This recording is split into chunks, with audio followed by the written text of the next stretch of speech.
A feature of this year's budget is the ongoing commitment by the federal government to reach net zero emissions by 2050.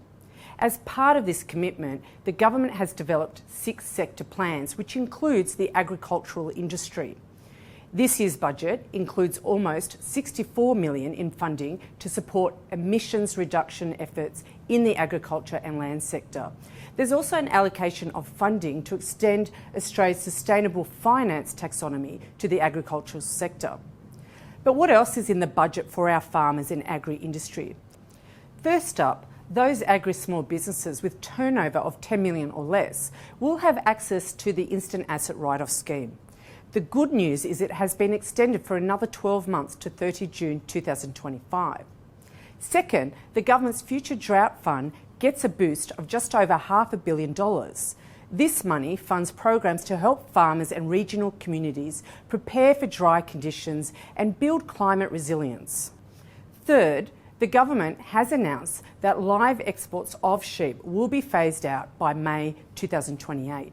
As part of this phase-out, farmers will receive support for the transition. Fourth, there will be more money to support Australian agricultural exporters entering China's markets.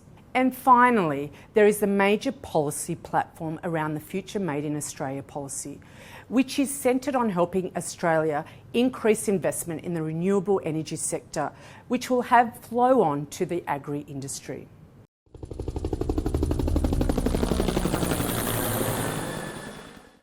The content of this recording is informational and of general nature only, and is not intended to constitute a research report or reflect any recommendation or financial advice. It has been prepared without taking into account your objectives, financial situation, or needs, and investment decisions should not be based on it.